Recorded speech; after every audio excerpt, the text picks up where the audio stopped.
Oke coy, balik lagi dengan gue HUD dan Sudi anjay.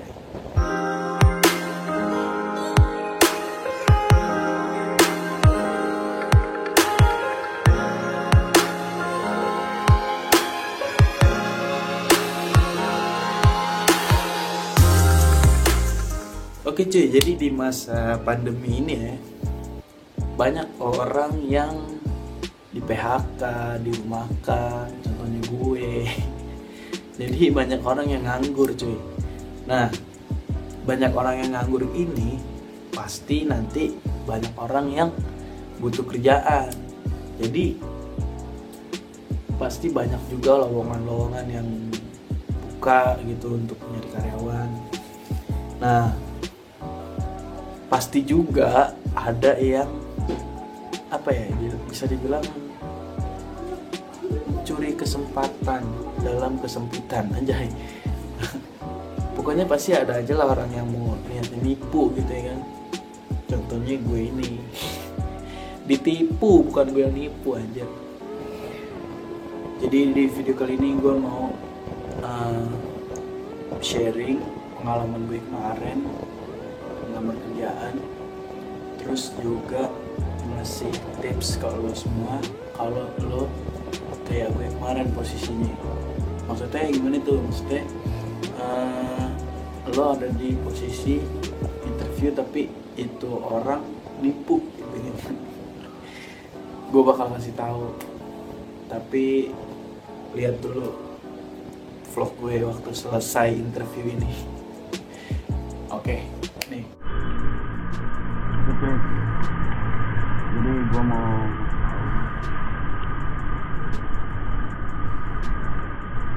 ini bohongan anjing.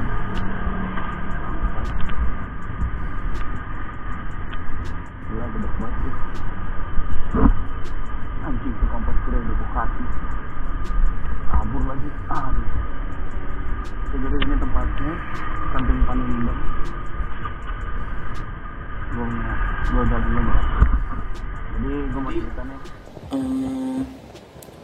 Di video itu emang gue kesel banget sih, sumpah kesel banget ngomong gue.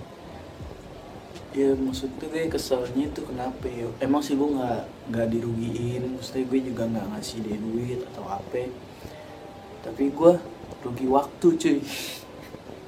Gue jam 6 jalan ke sono, nyampe sono tempatnya nggak jelas. Udah feeling sih sebenarnya gue, cuman ya gue pengen ngelanjutin aja kayak gimana sih gitu ya.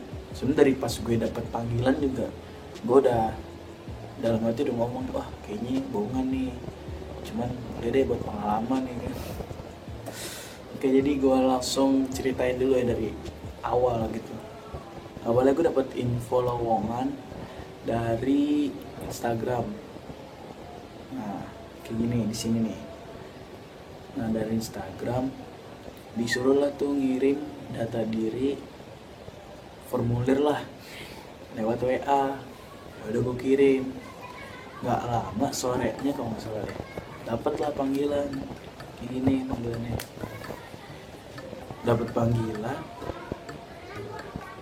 suruh interview jam 7 pagi banget kan, gila, di daerah Petojo Selatan tuh. Ya udah akhirnya pas dapet undangan itu gue sempet searching di Google PT apa namanya gue lupa ya. Gue searching PT-nya tapi di Google tuh nggak ada. Oh, pikiran gue mungkin masih baru kali ya. Ya udah, besokannya gue datang kan ke tempat itu. Dicari susah banget cuy, nggak taunya apaan.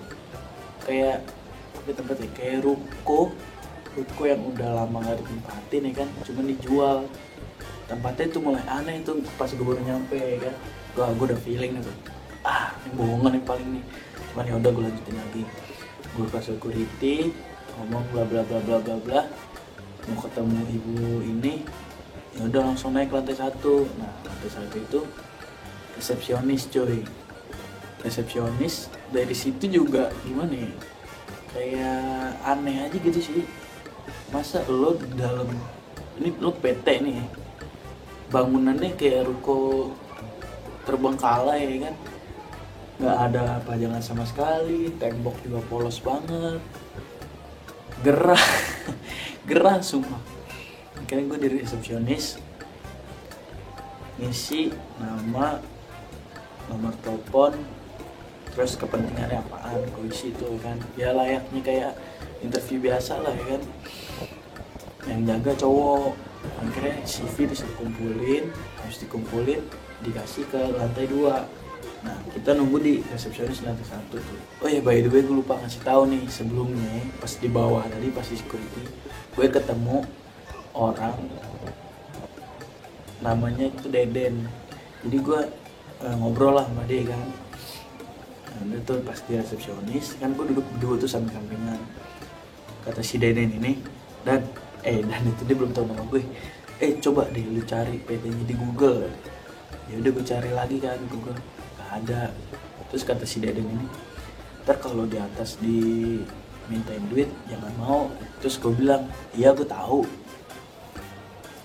Nah sampailah ada beberapa orang yang udah dipanggil ke atas. Gak lama nama gue dipanggil tuh. Begitu gue dipanggil, sebenarnya gue di resepsionis udah megang HP, gue udah nyalain mic.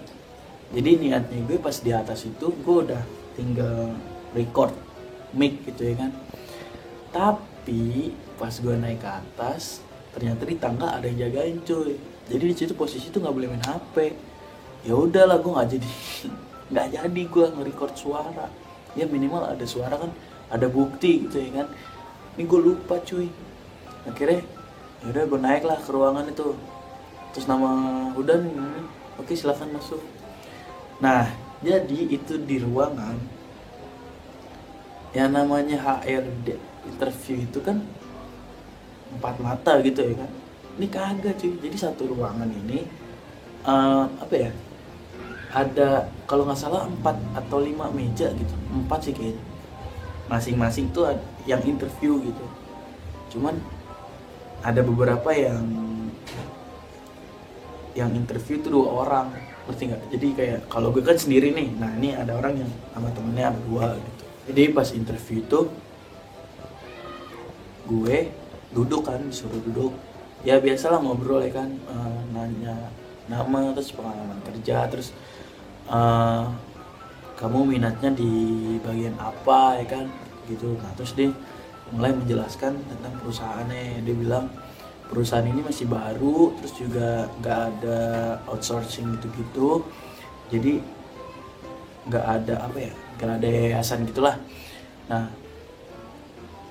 terus dia bilang nanti ada jenjang karir, gaji UMR, bla bla bla. Nanti harus di training dulu selama 3 bulan kata dia kan. Selama 3 bulan itu lo training, dapat gaji pokok. Nah di situ gue langsung mikir, training dapat gaji pokok, nggak salah. Di situ gue mulai bingung kan. Pas dia lanjut lagi ngomong, nanti kamu baju seragam gitu-gitu. Dan pokoknya intinya gue juga lupa sih. Gue nggak, pas dia ngomong training dapat gaji pokok tuh gue langsung bodo amat dia ngomong apaan. Intinya itu apa? Intinya dia kayak, ya biasanya kan orang jaminan ijazah ya kan, ijazah. Nah ini dia ngomong katanya, nanti kamu harus bayar 600.000 katanya. Tapi ini bukan uang pendaftaran, tapi ini uang jaminan kata dia gitu. Iming-imingnya. Terus ya udah tuh akhirnya dia ngomong lagi bla bla bla bla bla. Kira-kira kamu minat gak? Kalau bisa sekarang cash atau DP dulu berapa adanya? Langsung aja gue bengong. Ya udah tuh akhirnya gue bilang, maaf bu, saya gak ada dana segitu. Terus kocaknya ibu ini apa? Langsung ngomong, ya udah, saya close ya. langsung ngomong gitu. Mungkin dia juga udah ngebaca gitu kalau gue udah tahu maksudnya dia nipu mungkin ya. Ya udah akhirnya dari situ gue langsung turun ke resepsionis lagi kan, ngelewatin si Deden tadi, terus gue bilang, gue ngasih kode ini apa gini-gini tangan lah tapi di bawah gitu, jangan gitu, gue gituin. Nah ya udah, jadi begitu cuy ceritanya cuy. Pas di depan juga, pas di jalan raya kan, ini kan ruko terus langsung jalan raya gitu kan, gue sempet lama di motor ya, gue nungguin temen gue ini si Deden kan. Tapi si security ini kayak apa ya, kayak ketakutan gitu cuy, mungkin ketakutan gue foto atau gimana kan, padahal gue rekam pakai helm kamera gue di helm. Gue security-nya juga gelagatnya ya, kelihatan lah kalau aneh tuh gimana ya. Ya pokoknya begitulah. Langsung aja nih ngasih tahu tips-tips ya kan. Aja, gue udah nulis nih di buku. Gue udah nulis saran kalau lo dapet panggilan yang kira-kira itu nipu gitu ya kan. Yang pertama nih, kalau lo dapet panggilan kan pasti ada di situ nama lo, terus juga alamatnya lo harus kemana ya kan, jam berapa, pokoknya ada itulah ya kan. Nah, lo lihat dulu nih, lihat alamatnya itu di maps, kira-kira lo bisa baca atau enggak ya kan, maksudnya lo tahu nggak nih posisinya di mana. Nah terus kalau lo tahu posisi itu, lo asing nggak sama PT itu atau perusahaan itu, misalnya oh ini emang tertera nih namanya PT bla bla bla bla, bukan kayak yang gue temuin kemarin, ruko kosong, nggak ada tulisan PT apa gitu, yang ada cuman disewakan. Kocak. Yang kedua, apa lo pernah tahu tentang perusahaan itu atau nggak pernah dengar atau gimana ya kan, tuh yang kedua. Yang ketiga, harusnya kalau undangan interview itu ada di situ tertera nama PT perusahaan itu. Nah kalau bisa lo cari dulu nih di Google, PT-nya ada nggak tuh di Google. Biasanya kan PT-PT gitu di Google juga ada gitu. Coba cari, kalau nggak ada mungkin emang nggak dicantumin di website ya kan. Oke, anggaplah nggak ada di Google, tapi dia belum ada di website lah ya kan. Nah yang keempat, kalau lo udah nyampe di tempat tujuan itu, maksudnya di tempat lo interview, lo perhatiin sekeliling lo ya kan, sekeliling orang-orang, sekeliling bangunan, sekeliling ruangan, kayak ada yang aneh atau enggak. Karena yang gue alamin kemarin itu emang bener-bener aneh ya. Pertama bangunannya ya bukan bisa dibilang ruko kosong sih sebenarnya, nggak ada pajangan sama sekali, terus juga kayak apa ya, kayak bangunan kosong lah, cuman lampu doang gitu sama tembok. Terus juga orang-orangnya itu gelagatnya itu kelihatan aneh gitu, anehnya kayak mencurigakan. Lo paham lah pasti kalau orang yang mencurigakan tuh kayak gimana. Nggak ada tegas-tegasnya gitu. Dari security juga nggak jelas pokoknya gelagatnya. Terus selanjutnya biasanya interview itu kan interview sama pengenalan, mungkin kalau pengenalan diri mungkin bisa satu ruangan rame-rame gitu. Tapi kalau interview itu kan biasanya one by one, jadi 4 mata gitu, lo sama HRD. Nah kalau ini udah satu ruangan rame-rame kayak gue tadi, HRD-nya ada 4 gitu, itu mesti dipertanyakan cuy. Selanjutnya lo dengerin apa yang diucapin sama si HRD ini. Jadi lo harus cerna bener-bener, jangan sampai ada yang miss gitu. Nah kalau HRD ini udah mengarahkan ke, bisa dibilang minta uang, entah itu uang pendaftaran, uang jaminan, atau uang buat biaya ini itu, jangan. Dari situ lo harus bilang lo dalam hati lo harus bilang jangan dilanjutin. Karena lo tuh di situ nyari kerja itu buat nyari duit, bukan ngeluarin duit ya kan. Kalaupun misalnya itu perusahaan bener dan minta uang misalnya buat uang seragam atau uang apa, itu lo nggak harus ngeluarin duit cuy.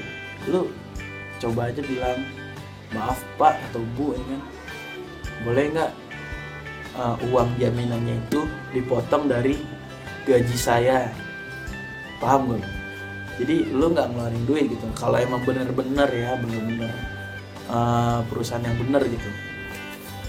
Jadi lo nggak usah ngeluarin duit cuy, jadi gaji lo aja yang dipotong buat uang seragam atau uang jaminan atau apa ya kan gitu. Jadi ya lo tuh sebenarnya nyari duit bukan buang duit. Ya kira-kira begitu aja sih pengalaman gue ya. Semoga nggak ada orang yang tertipu gitu. Karena ya kasian juga kan, kita nyari kerja itu buat nyari duit, bukan buang duit ya kan. Masa orang mau nyari kerja malah ketipu, kan kasian juga maksudnya. Ya, semoga aja video gue ini bermanfaat buat kalian semua, dan juga buat kalian yang nyari kerja semangat, jangan pantang menyerah. Oke, ingat, teliti. Oke, kalau udah mulai ada yang aneh-aneh langsung aja tinggalin. Sip. Oke, jangan lupa di subscribe, like, dan komen. Semoga video ini bermanfaat buat kalian semua. Sampai jumpa. Bye.